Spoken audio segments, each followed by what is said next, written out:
Boa noite, pessoal. Mais uma vez, tivemos um probleminha técnico. Estamos retornando com a live. Vou estar fazendo novamente o convite ao professor Roberto Geller aqui para entrar na live com a gente. E sim, mandei o convite, para aguardando a entrada dele. Agradecer de momento, inicialmente, aqui. Ele entrou. Boa noite, Boa Roberto. noite, tudo Tudo bem? bom? Agradecer inicialmente aqui a tua presença aqui, tá? Sei que aí tem um fuso horário, a questão do fuso horário, né? Estamos de diferença de horas de 3 horas, né? É Sim, isso? 3 a mais eu Sim. estou. Quem não sabe, o professor Roberto Guerra está falando direto do Reino Unido, né? Então, a gente nessa live de hoje, nós vamos falar sobre o estresse e seu impacto no corpo humano. E uma das pessoas que eu tenho como referência é exatamente o professor Roberto Guerra, tá? Que pelo sobrenome aqui, alguns já podem perceber que ele é meu primo, Sim, somos né? Porque aí somos primos, primo e irmão, primeiro irmão, mas exatamente. exatamente. E eu gostaria nessa live, né, a gente adentrar para o público. Primeiramente, eu gostaria que você, Roberto, explicasse para o público o conceito de estresse, né? E quais são alguns desafios que a gente pode ter no nosso corpo. Sim, primeiramente agradecer o seu convite pela live, Jailson Gerler, que está doutorando em naturopatia, está estendendo seus estudos para a área também da psicanálise e na área da nutrição, que tem envolvimento íntimo também com o estresse. Respondendo à questão inicial, que nós teremos todo o desenvolver dessa live bem programado, respondendo à questão inicial, o estresse no primeiro momento, ele não foi caracterizado como uma condição humana. O estresse no primeiro momento, século XII, século XIII, inclusive século XIV, o estresse era somente uma condição ligada à física e à mecânica. Era um estresse com um determinado componente físico sofria para ser modificado a sua estrutura física realmente para ser criado algum mecanismo. O ato de apertar, comprimir, modificar era o estresse que aquele mecanismo sofria. Mas a partir do século XV, o estresse começou a ser visto também com uma visão para o lado humano. Ele não deixou de ocupar a parte física, porque ele ocupa ainda, na sua terminologia, para as peças mecânicas e outros mecanismos, que não entraremos nisso, mas ele também veio ocupar a condição humana. Então, quando nós pensamos em definir estresse no século XV, pensava-se que o estresse era uma pressão ou descrição de natureza física. Foi o que eu falei anteriormente. Mas depois, no século XVIII, ele passou por alterações que ele veio para uma pressão, essa pressão exercida sobre uma pessoa. E essa pressão, ela é multifatorial, como iremos desenvolver a partir da nossa live. Mas o termo estresse é para conjunturar um conjunto de fatores ou fenômenos complexos que ocorrem em organismos biológicos. Essa é uma concepção voltada para os seres vivos em si, não somente o ser humano, os seres vivos. É bem bacana, porque você trouxe toda a historicidade, né, do termo, sua analogia, bem bacana. E trazendo para o estresse, que é muito a tua área, né, que é o esporte, como ele influencia a parte fisiológica? No primeiro momento, o estresse ele é visto pelo ser humano dando continuidade àquela entrada, como um perigo ou ameaça. Então, o estresse ele tem um aspecto positivo, correlacionando perigo ou ameaça com a parte desportiva, com a parte relacionada ao exercício físico. O estresse ele não é um mecanismo totalmente ruim. Repetirei. O estresse ele não é um mecanismo totalmente ruim quando devidamente dosado. Iremos desenvolver isso durante a live, fique até o final que você irá entender o que estou querendo dizer aqui.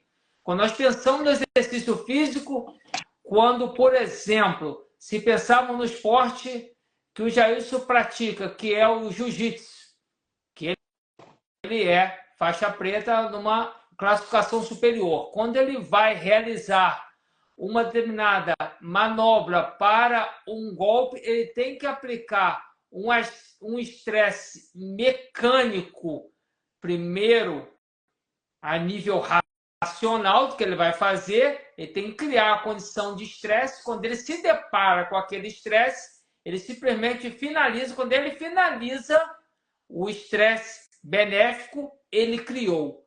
E ele desenvolveu esse estresse e ele finalizou ali.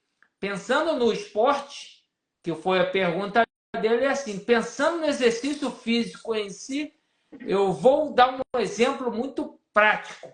Um exemplo de um sprint na corrida. Se pensarmos num corredor de 100 metros, se vocês conseguirem visualizar, que é muito fácil, um corredor está ali na sua linha de largada, pronto para o seu tiro de 100 metros, categoria masculina. Tiro de 100 metros. Ele está ali pronto. Ele está com estresse psicológico altíssimo. Ele aqueceu a musculatura, preparou ela para o estresse. Ele vai desencadear aquele estresse controlado durante os 100 metros. É um estresse exacerbado, o maior estresse muscular do maior velocista de todas as categorias, que é o Usain Bolt. Ele desencadeia um estresse fisiológico altíssimo, consegue transformar isso em potência, gerando velocidade, gerando uma ação. Finalizou a prova, tem todo um aparato por trás disso, para que ele venha desencadear esse estresse fisiológico e seus substratos de toda a energia que foi desprendida, para que isso venha a voltar a um aspecto de homeostase ou próximo à homeostase, que é o estado de equilíbrio. Então, quando nós falamos no estresse, é uma proposta de você desencadear uma ação rápida, emergencial, para que você venha a cumprir aquela tarefa imediata. Então, você está falando que ele, né, causa em si, a gente causa em si esse estresse para um determinado objetivo, para um determinado tempo, já que ele tem objetivo de ganho, né? Mas quando esse estresse ele é provocado de forma fisiológica e ele se torna crônica, Exatamente. como o corpo ele pode reagir, quais são, aqui passando para o público, quais são os sintomas que as pessoas podem ter, sentir a parte fisiológica que está gerando esse estresse, vamos dizer, crônico. Nós entramos aí numa questão, numa seara muito sensível, cheia de nuances.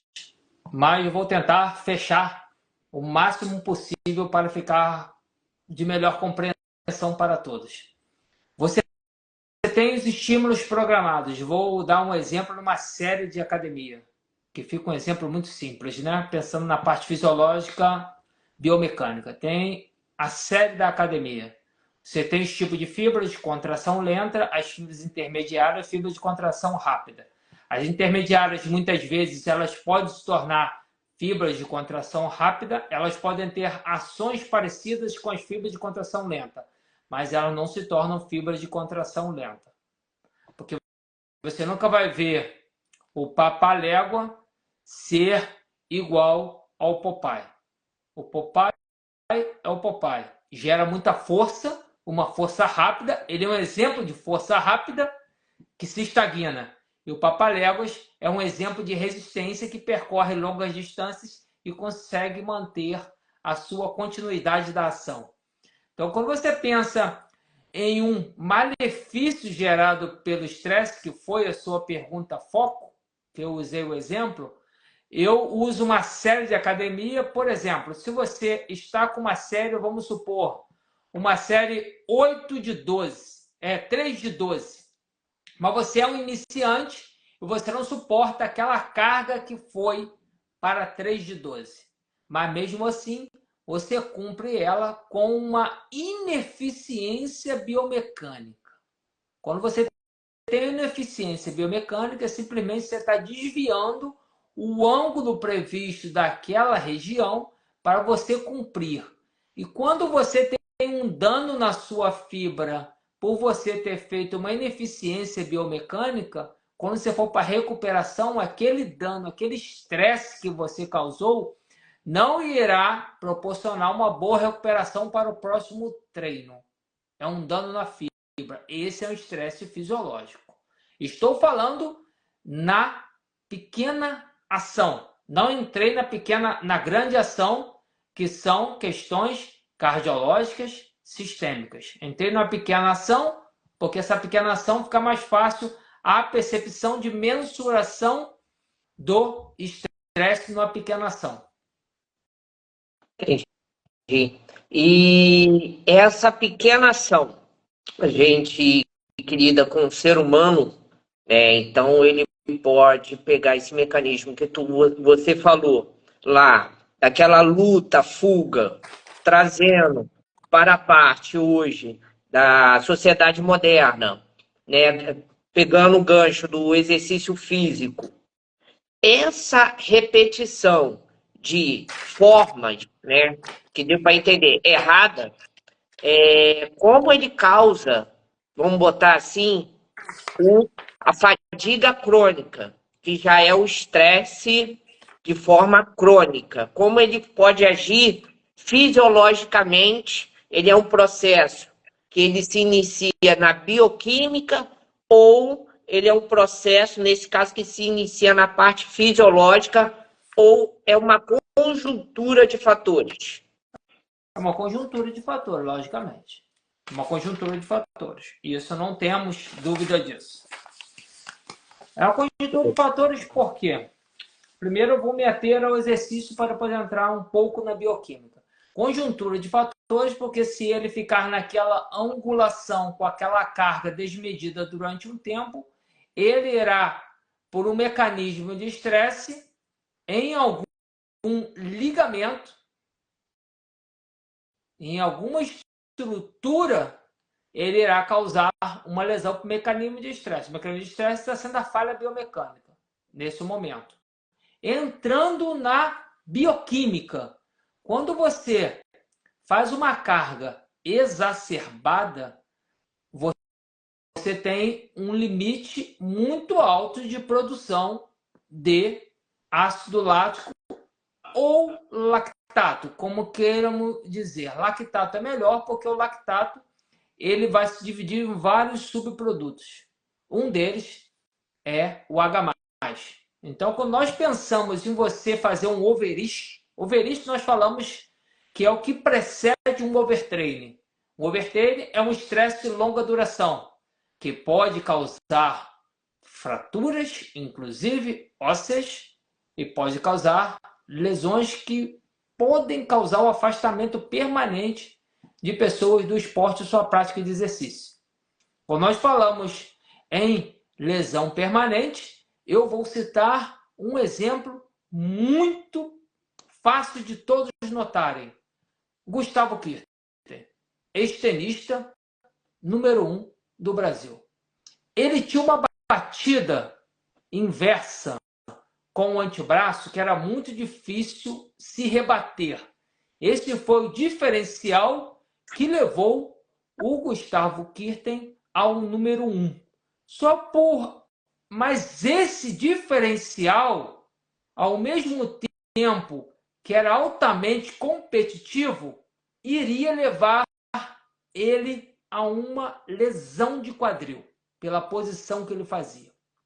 Então, o Lari Passos, que era o técnico dele, por eu estar na área esportiva e acompanhar o auge do Gustavo Kirten, nós pensamos em esporte, só para exemplificar, de exigência maior. Então, quando ele lesionou o quadril, ele já estava no topo. Então, ele teve duas opções quando foi informado a ele que aquela biomecânica poderia ser altamente lesiva, sem capacidade de progressão após a lesão.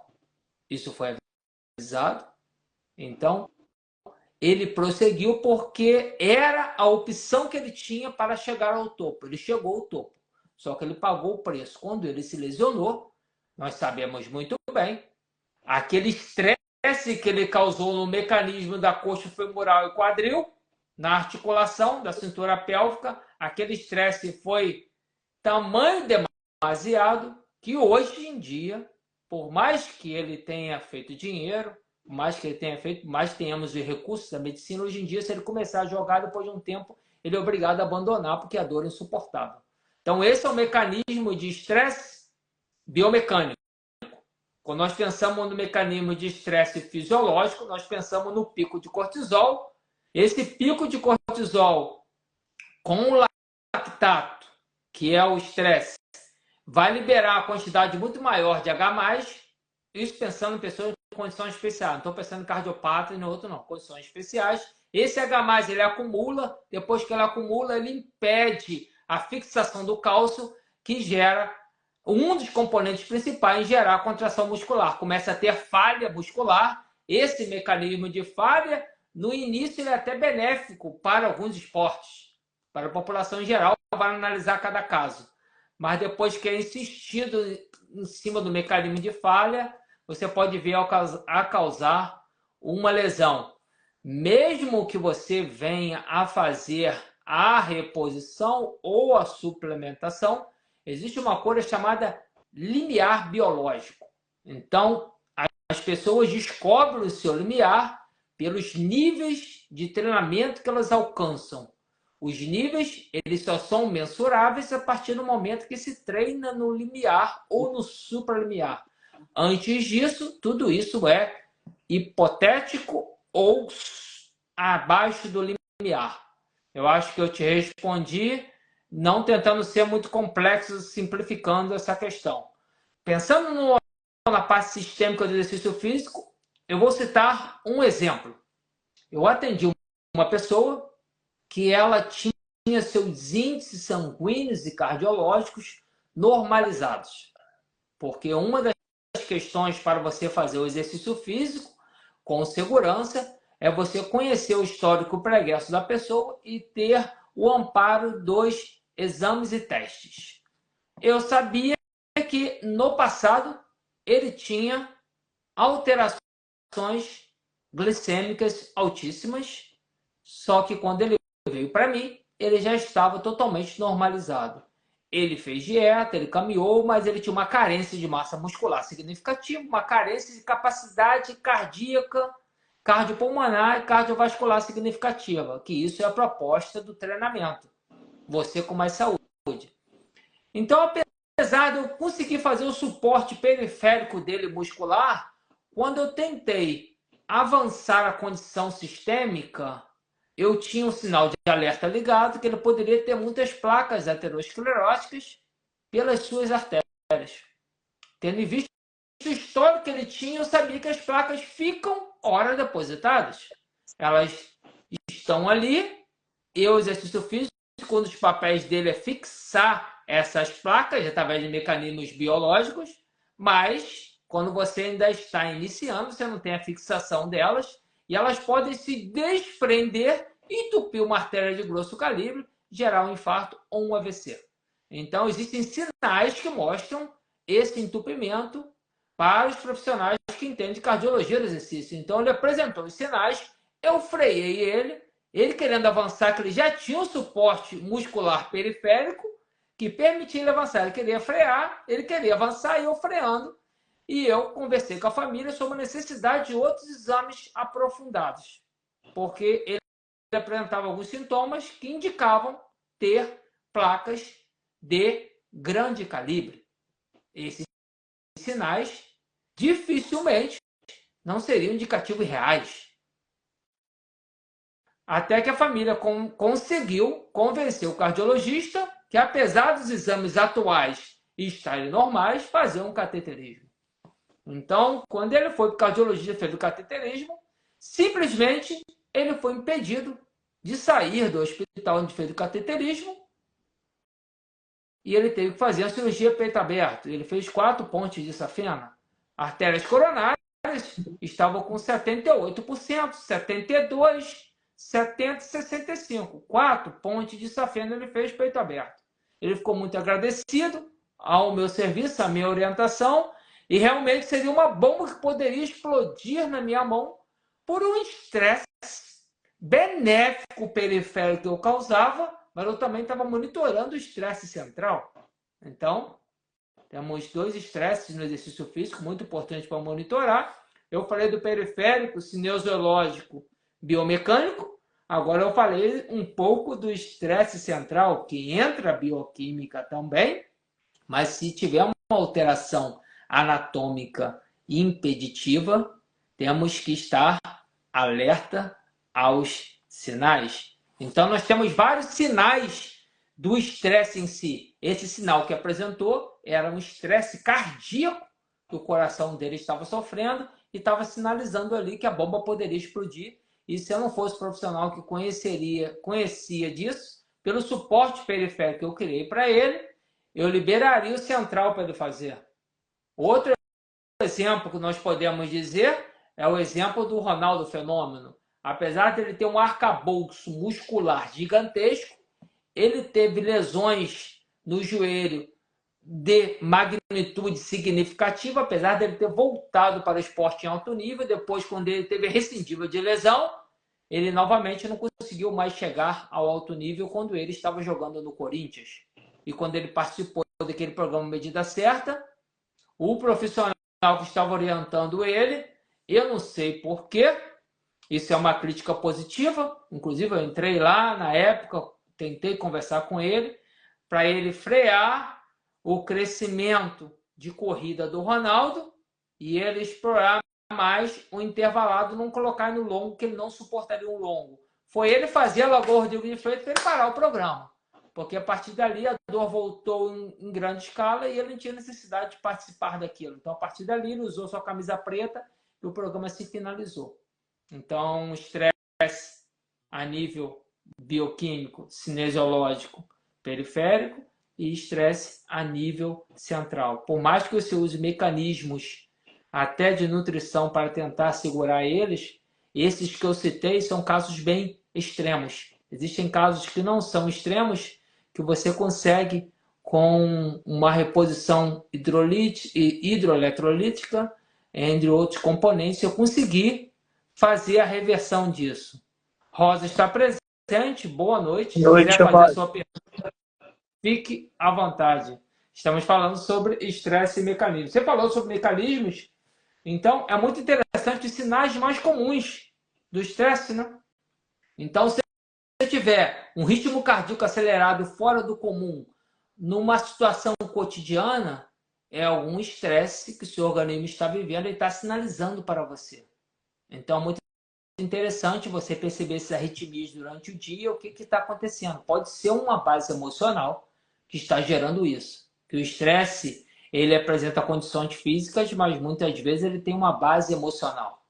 Uma respiração acelerada, uma sudorese, tremores, mancha roxa no corpo, alteração no humor, um desgaste constante e superior que a sua rotina exige, mudanças no sono, seu sono estava regulado, de repente não está mais. O cortisol tem um papel nessa questão, nessa mudança no sono. A tensão muscular exacerbada, aquelas pessoas que acordam com câimbra à noite, é algum desequilíbrio que ela está vivendo que está gerando o estresse. O estresse é a condição que o seu organismo não está conseguindo adaptar.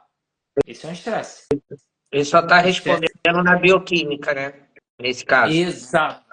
Alteração no apetite, desinteresse por atividades, náusea e tontura, dores no corpo, dor de cabeça, dor no peito, queda de cabelo, cansaço demasiado, fluxo, úlcera, gastrite, mudança de apetite, imunidade baixa, alergia de pele. Então, esses são os sinais mais comuns do estresse que você pode estar vivendo com uma base física ou com uma base emocional. Então, se ele influencia na base emocional, que nem você está passando aqui, que é muito bem informado, ele influencia na imunidade, né? Diretamente. Porque se você não fechar o seu ciclo circadiano, para quem não sabe, são aquelas horas de sono que você precisa dormir para você restabelecer as funções do seu organismo. Então, cada pessoa tem um ciclo circadiano. Não existe uma regra comum, existe um consenso mundial de 8 horas de sono, mas isso não é regra comum. Existem pessoas que precisam de 9, 10 horas. Existem pessoas que precisam de 6 horas. E existem pessoas que precisam de 5 horas, um limite de 4.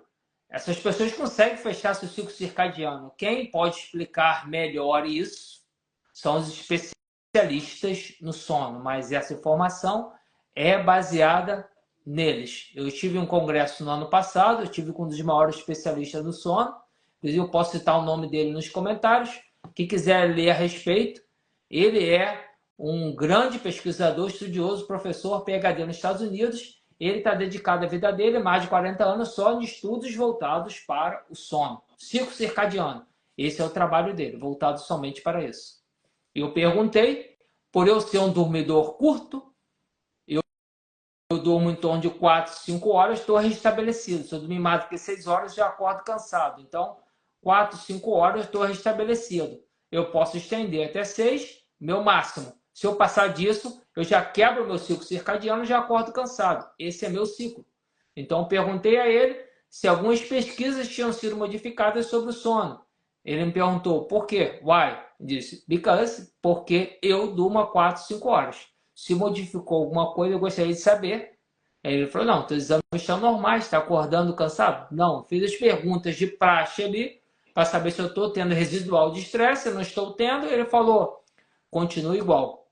Você faz parte de um pequeno grupo da humanidade e esse grupo realmente existe. Então, continue assim. Então, essa foi a questão do estresse que você pode gerar de forma contínua, que você falou, que altera na questão do sono. A Rosa colocou aqui, até nos comentários, sim, o próprio buchismo, né? Sim. Pode ser gerado através... Muito bem lembrado, Rosa. Obrigado pela contribuição. Só voltando na... Pode sintoma do estresse. Só aproveitando, quando você falou lá atrás, no exemplo do Gustavo Kirten, para as pessoas também poder colaborar com essa informação, quando você fala H+, você está se referindo ao processo dos radicais livres no corpo ali, naquela situação específica? Quando nós falamos radicais livres é um termo muito abrangente, né? Porque radicais livres ele é cercado de componentes bioquímicos. O radicais livres ele tem uma similaridade com o estresse. Por que eu estou usando o termo similaridade ou aproximação? Porque, assim como o estresse, o radicais livres ele tem um propósito positivo inicialmente, quando acumulado, ele acaba sendo danoso. O estresse ele é um mecanismo positivo, é um mecanismo biológico saudável, assim como a formação de radicais livres são mecanismos saudáveis previstos na biocorpo humano. Quando você pensa em radicais livres e mecanismo danoso, você está indo para uma via que você está gerando isso para uma corrente sanguínea para ser distribuída em parte já sensível do corpo humano, não somente na região afetada do que está em demasia, poderá criar uma lesão a médio prazo. Radicais livres é um mecanismo simples, complexo, fácil de administrar e difícil de administrar quando as pessoas não pegam o canal da informação coerente, porque ele é benéfico num dado momento. Por exemplo, vamos para um exemplo bioquímico, saindo do exercício físico, pensando na parte bioquímica nutricional, comer carne vermelha. Você falou sobre esses dias sobre a carne vermelha em uma das suas publicações. Comer a carne vermelha tem os seus benefícios, mas será que comer a carne vermelha à noite ela vai ter os seus mesmos benefícios? Abre-se aspas para isso, porque o processo de digestibilidade à noite vai ser mais lento e a carne vermelha tem um processo de digestibilidade longo, ela gera X radical de livre, ela demanda um tempo do organismo em plena atividade, que é o período do dia. No período da noite, ele está entrando já a lentificação no metabolismo. Então, aqueles radicais livres que você vai gerar em grande quantidade para digestibilidade ficarão ali depositados. Você terá dificuldade de digestibilidade e você com certeza terá uma indisposição gastrointestinal que ali pode já estar encontrando outros problemas residuais e se tornar um problema a maior a médio prazo. Ele vai até atrapalhar, pode atrapalhar o seu círculo circadiano ali daquela noite, né? A serotonina, né? Outros tipos de hormônio que vêm a desencadear, como a melatonina, tudo mais. Então, você pode ter uma noite, como muito dita aqui ainda no Brasil, uma noite perdida de sono, né? Porque você está tendo uma digestão pesada, entre aspas, né? Você pode aproveitar a brecha e falar um pouco sobre esse metabolismo da carne. Você fez um post, porque a carne em si, ela tem um lado positivo, outro lado não tão positivo. Na verdade, o post era para explicar mais sobre a microbiota, né, de quem é onívoro, vegetariano e vegano.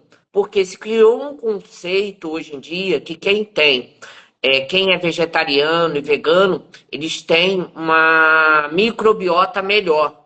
O que esse estudo está questionando? Porque ele mostra que quem come carne, mas come frutas, legumes e verduras, tem uma microbiota tão ou igual aos vegetarianos e aos veganos. Então, quer dizer, as bactérias intestinais da nossa flora intestinal, elas não se diferenciam muito dependendo da sua alimentação. Quer dizer, perdão, ao contrário, ela se diferencia muito dependendo da sua alimentação. Mas se elas forem próximas, elas não se diferenciam muito, né? Que era essa a questão. Então, se você pode comer, continuar comendo a carne vermelha, desde que você coma a verdura, legumes e frutas tenham mais presente na nossa dieta. Que isso depois me levou a um outro estudo, a lectina, que é uma proteína das verduras e mais à frente eu penso até fazer um post sobre isso. Aproveitando, Roberto, da questão do que você falou do metabolismo, você citou o seu paciente, né? O exemplo, qual foi a característica que ele apresentou ali num determinado exercício que você possa compartilhar aqui com a nossa audiência, que fez você prever que tinha alguma coisa de errado? Te chamou pela sua experiência, então aquela chamou a sua intuição, alguma coisa estava errada. Primeiro, ele foi feito um trabalho de base, né, como eu faço com todos os pacientes, né, porque a corrida envolve um grande componente a nível neuromuscular, mutua musculatura periférica, independente do componente central. Então, você está preparando o componente central, fazendo um trabalho de alongamento e fortalecimento muscular no componente periférico. Quando você começa a fazer os estímulos, você começa a mensurar a frequência cardíaca e por eu ter um feeling e um feedback muito refinado, eu digo pela experiência de contato com as pessoas, eu consigo perceber a mudança na respiração não sendo proporcional ao estímulo que eu estou proporcionando. Então, a primeira coisa que eu vejo que há dificuldade em suprir a demanda para o esforço que está sendo feito. E eu vejo se isso está refletindo na frequência cardíaca. Na frequência cardíaca monitorando ali, porque existe uma coisa que é a percepção visual, outra coisa é a percepção sistêmica. Eu vejo a visual e vou no sistêmico, vejo se ele está tendo alterações na coloração da pele, pergunto se há alguma dormência em alguma região e pergunto e vejo também o relógio qual a frequência está marcando. Então, para o caso dele em específico, foi o exemplo que eu adotei, apesar dele estar com uma dificuldade, a frequência estava estacionada e eu verificava a pressão. Quando voltava, a pressão estava alta. Então, quando você tem uma alteração de pressão, você tem que ter uma alteração de frequência juntos. Os parâmetros têm que se acompanharem. Tem uma variação muito pequena, mas eles têm que se acompanharem. Tem que ser muito próximo. Diferença no máximo 5 a 10%. E ele também Então, tinha os sinais no cotovelo em si, que incomodava, um pequeno toquezinho no peito, no cotovelo e a dormência no braço esquerdo. E eu percebia que ele tinha uma capacidade periférica, porque eu treinei ele para alcançar aquilo, só que ele estava tendo um freio central. Então eu pensei muito bem, ele está entupido, o coração está tentando suprir, não está suprindo a demanda, ele está tendo a sinalização periférica por seu lado esquerdo, 2/3 para o lado esquerdo, 1/3 para o lado direito, um pequeno incômodo nas costas e um incômodo no cotovelo. E a frequência está acompanhando. Eu somei fatores, falei, ele está entupido. Ele está entupido. A proporção, não sei, mas ele está entupido, não está conseguindo suprir a demanda. Essa bomba está prestes a estourar. Ela não vai estourar. Eu vou travar ela. O estupim era aceso e eu cortava ele antes de chegar na bomba. Quando era aceso, eu cortava ele e fazia um retorno venoso eficiente no pós-sessão, normalizava os índices e eu ia embora. E isso se repetiu durante um mês, até eu conseguir convencer a família a levar ele a outro cardiologista. O cardiologista, que era o amigo, viu os índices normais, ele não pediu os exames que eu queria, ele ignorava simplesmente a solicitação da família por ver os índices normais, só que o histórico pregresso dizia outra coisa e a realidade dos fatos dizia outra coisa. Então, muitas vezes o profissional de educação física ele é negligenciado nas suas informações, mas aquele que estuda fisiologia do exercício, aprofunda o conhecimento no organismo humano, ele sim é capaz de interagir de igual para igual, o médico na sua esfera de atuação, ele na sua esfera de atuação, mas as informações são fidedignas das duas pontas para que se feita uma verificação mais aprofundada de cada caso. Os casos de estresse cardiológico, que gera hipertensão, eles merecem uma atenção especial para nós termos um número menor de óbitos com base cardiológica. Estudos de etiologia. A etiologia dos problemas cardiológicos, na maioria dos casos, não é estudada. Simplesmente é passada uma medicação, é feito um tratamento, mas a etiologia do problema muitas vezes não é estudada e você consegue um paliativo como solução, mas na verdade você não tem a resposta se aquilo realmente está sendo o tratamento real para o problema, que você desconhece a base do problema. Então, pegando esse gancho, vou dar um passo mais atrás, voltando. Então, você viu um processo bioquímico que estava acontecendo na parte fisiológica. Então, vou aproveitar e puxar esse gancho para a gente falar mais um pouco do estresse oxidativo também, né? Que vamos voltar lá do radical, como esse estresse oxidativo exacerbado vai influenciar, eu posso notar ele na parte fisiológica. Qual é um sintoma que você indicaria para a pessoa devido a esse estresse específico oxidativo? É uma dor no joelho, as mãos doloridas após um exercício prolongado. O que você indicaria? Existe um evento na fisiologia do exercício que chama supercompensação. Tem tudo a ver com a sua pergunta. Toda vez que você realiza um exercício, você tem uma curva de declive, para você ter uma curva de aclive de novo, está pronto para o próximo treino, para a próxima atividade. Quando nós pensamos isso na parte bioquímica, é muito fácil relacionar, porque o exercício ele gera vasoconstrição e vasodilatação. Aí entra no princípio da individualidade biológica, o exercício ideal.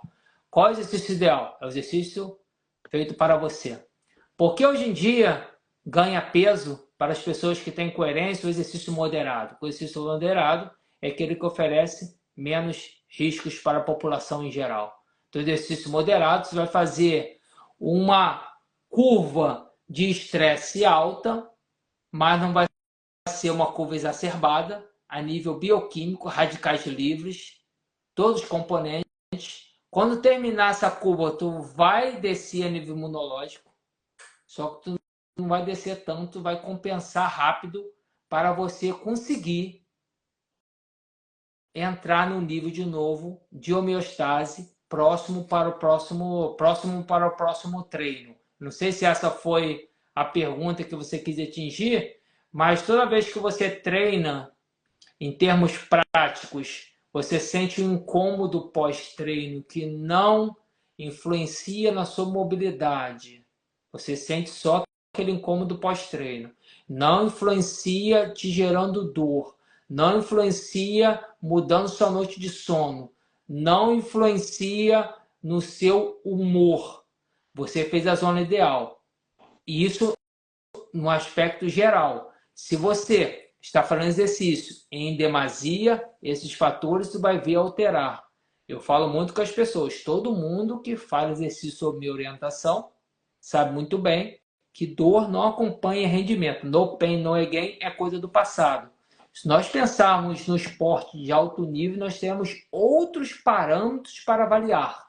Estou falando na população em geral. Inclusive, é muito bem citado pelo professor doutor Abdala Achor Júnior, nesse livro que eu comprei dele, e tenho um grande orgulho de ter sido o aluno dele, na pós-graduação em Medicina do Exercício do Esporte, que fala sobre modulação da dor, a liberação miofacial e alongamento.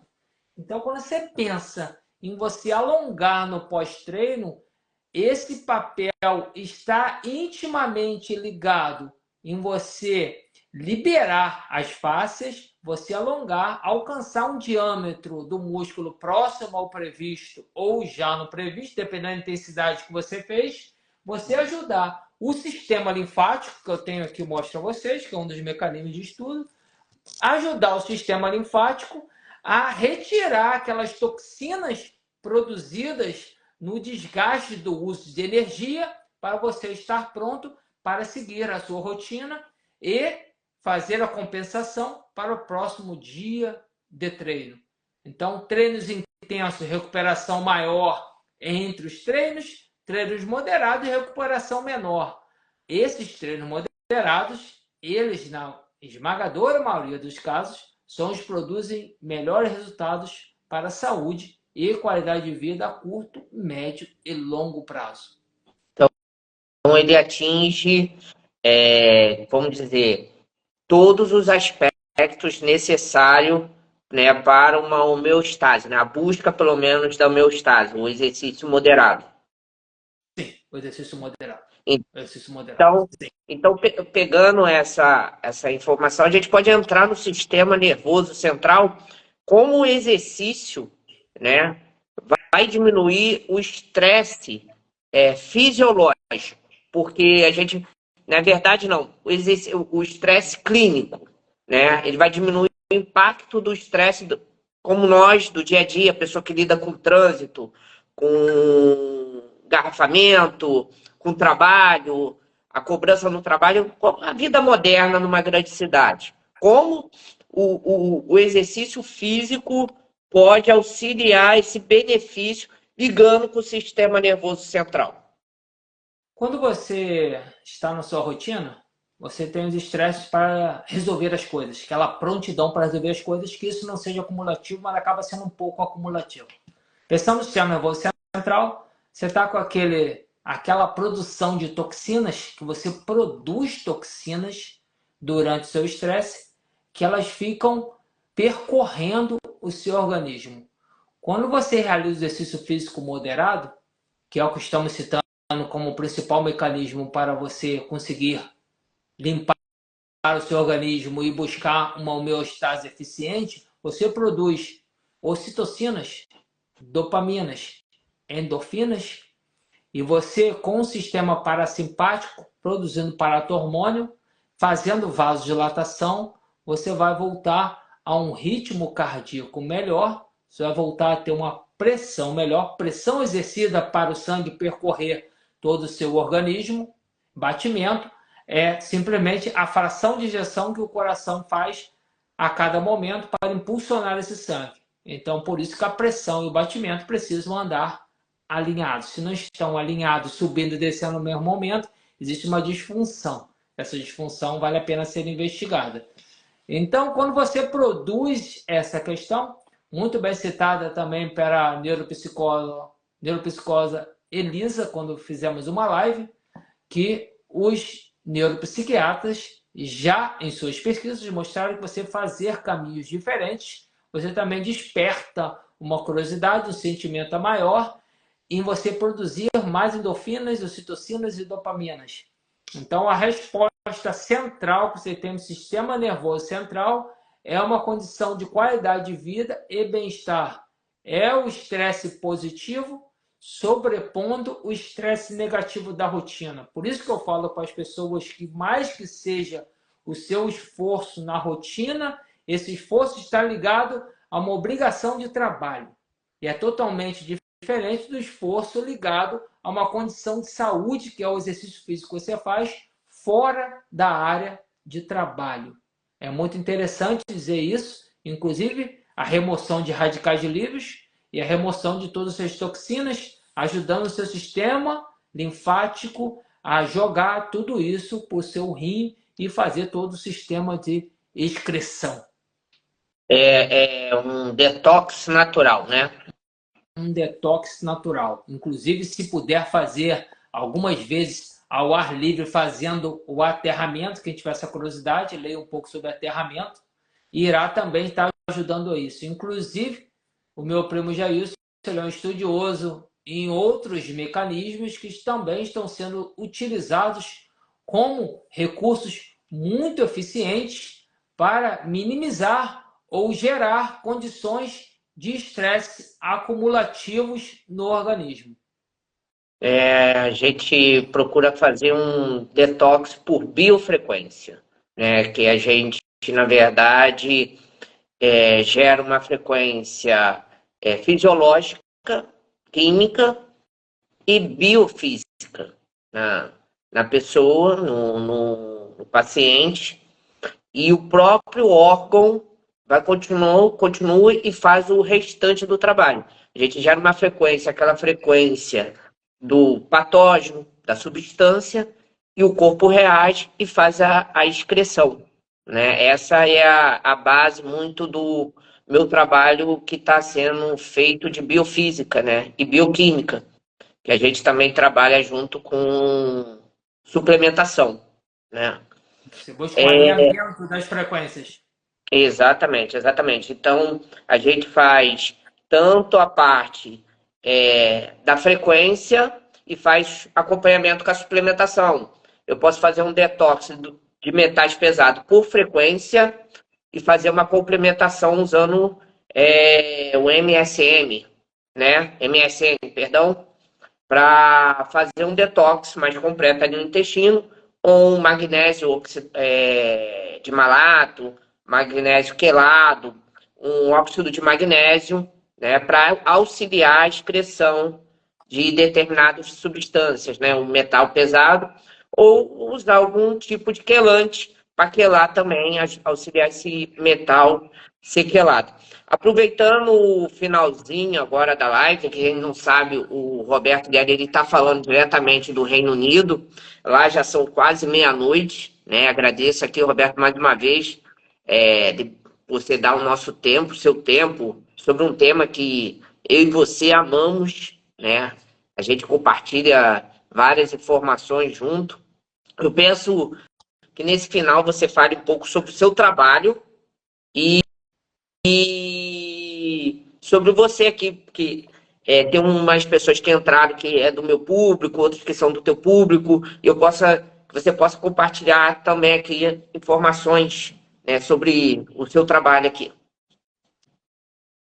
Eu percebi em torno de 25 anos atrás que as pessoas que praticavam atividade física se mostravam...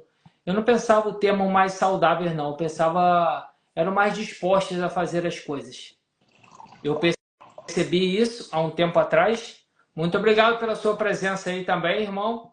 Jorge Geller, presente também na live. Então, eu percebi isso há um Obrigado, primo. Eu percebi isso há um tempo atrás. Eu entrei para a graduação em Educação Física com a identificação já da saúde e bem-estar. E quando eu me deparei com a disciplina Fisiologia Humana, que é estudo do funcionamento do organismo, eu me encantei com o amor à primeira vista pela disciplina, e também ela foi muito bem desenvolvida em memória pelo meu antigo mentor, professor Renato Varenga, em memória. E depois, com ele também, eu estudei Fisiologia do Exercício, que são as alterações agudas e crônicas que o seu organismo sofre a partir do momento que você entra com o exercício físico.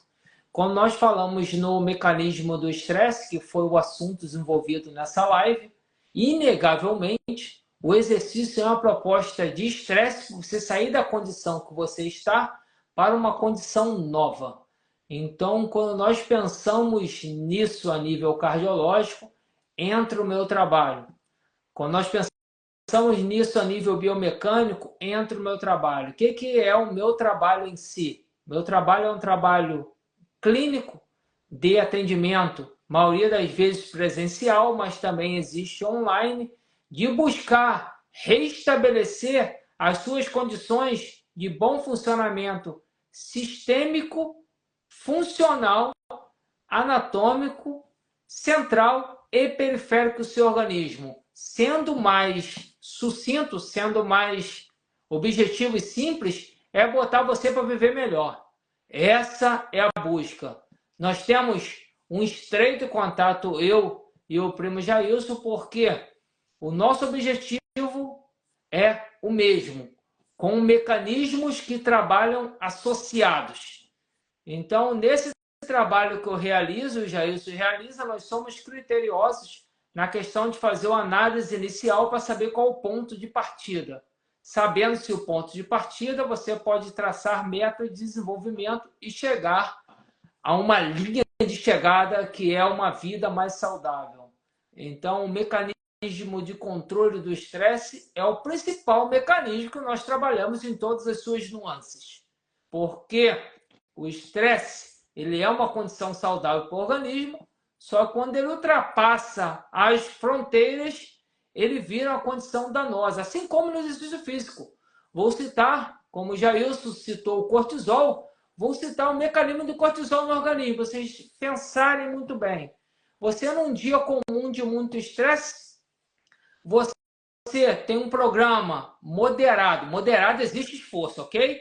Um programa moderado existe esforço, não esforço extremo existe esforço. Não vamos confundir exercício moderado com exercício fácil. Fácil é aquele que você fecha sabendo que você poderia fazer muito mais. Moderado chegou próximo ao seu limite ou no seu limite mantendo a eficiência biomecânica. Esse é o exercício moderado. Ok?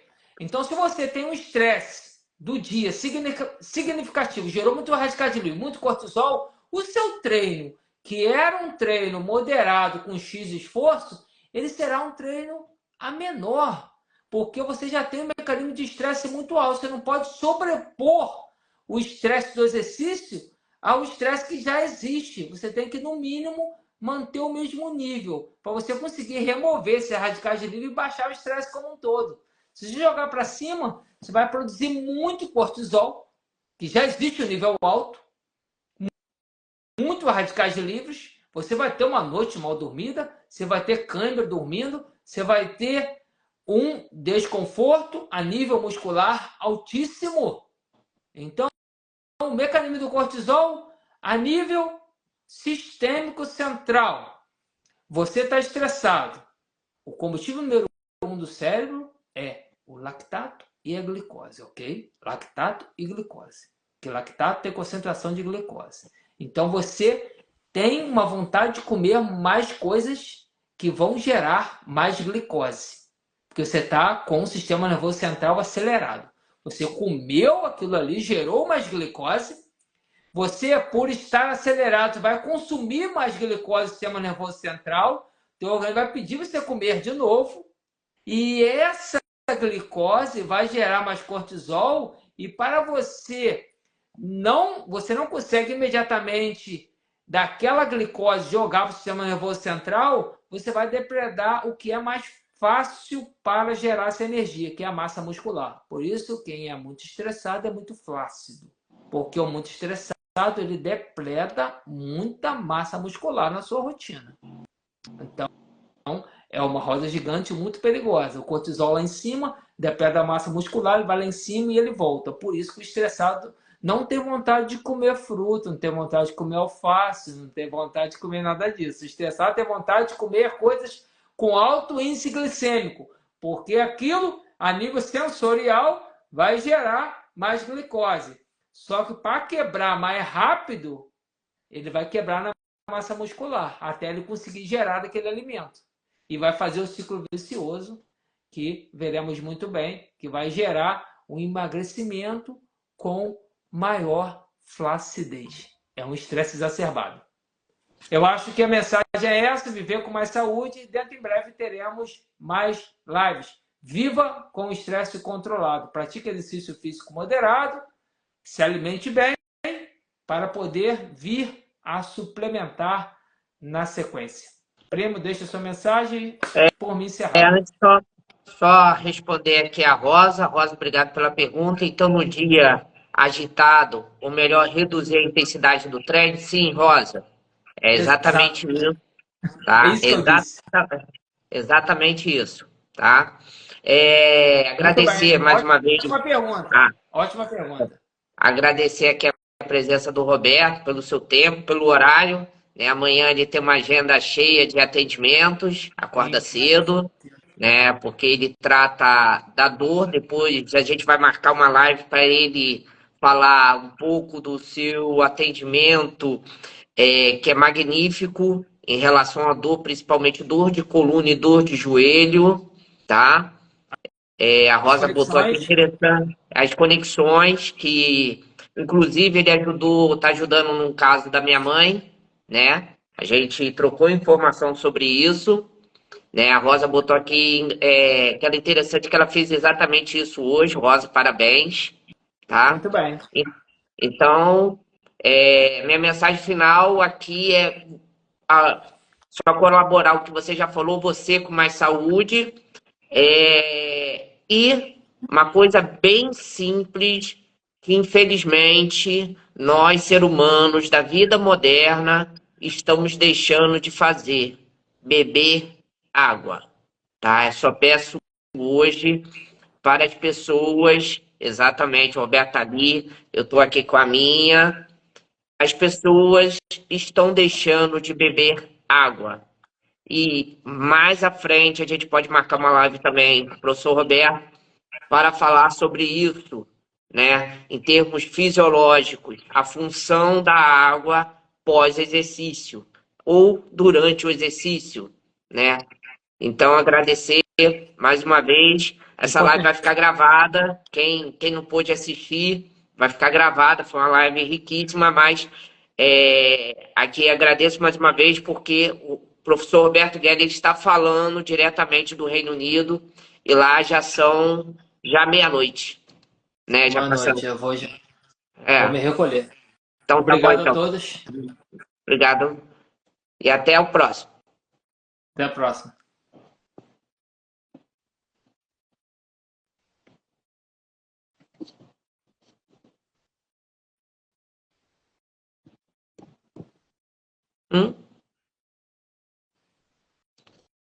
Não estou conseguindo fechar.